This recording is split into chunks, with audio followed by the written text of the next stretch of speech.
Aliás, percebe como que a educação ela é um campo, primeiro, a educação é um território privilegiado das mudanças.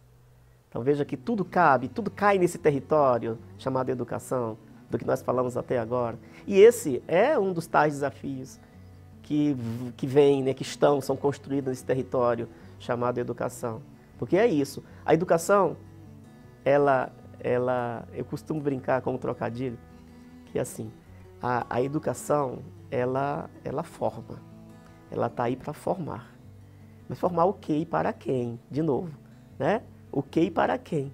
Então a gente está falando de uma condição, né, de um status quo político, social, posto pelo neoliberalismo, que está aí. E a escola ela precisa se posicionar. Então eu costumo dizer assim para os meus colegas e quando eu estou em formação, gente, presta atenção numa coisa. Você ainda é aquele professor que diz, vou dar aula. O que é aula? Né? Muito mais do que dar uma aula, a gente tem que proporcionar vivências transformadoras para as crianças. Lecionar, eu tenho arrepios quando eu ouço a palavra lecionar. Você ainda leciona, professor?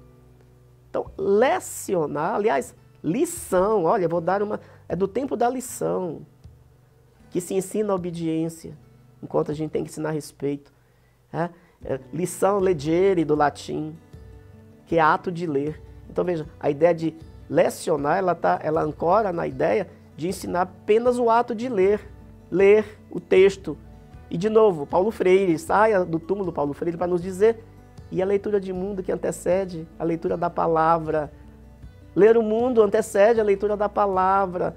Então não adianta dizer que eu vou lecionar, até porque o ato de lecionar ele tem uma perspectiva neoliberal muito forte, que é nessa perspectiva de transmitir os conteúdos. É uma perspectiva neoliberal porque você afasta dela toda a perspectiva crítica do que se está ensinando. Então, de novo, as artes, a literatura, elas são ferramentas e por isso que são perseguidas e por isso que o próprio apoio público do poder público às artes e às literaturas tem sido dizimadas, tem sido, né, atacadas, né, sobretudo nos últimos anos, né? Então, por quê? Porque os políticos, eles sabem do potencial transformador, libertador das artes de modo geral e da literatura como uma natureza, uma possibilidade dessa linguagem artística. Então ela está no texto, ela está na imagem. Veja, o livro Infanto-Juvenil é um exemplo disso, porque no livro Infanto-Juvenil você encontra as artes plásticas juntadas ali, as artes plásticas, as cênicas, a contação de histórias, as artes cênicas, a própria literatura. Então, de verdade, eu acho assim que há quem entenda que o livro é um perigo, e há quem entenda que as artes são um perigo, mas é nessa perspectiva, né? Mas para a gente é uma ferramenta social de emancipação e transformação poderosa, e ela tem que estar na escola. Elas têm que estar na escola.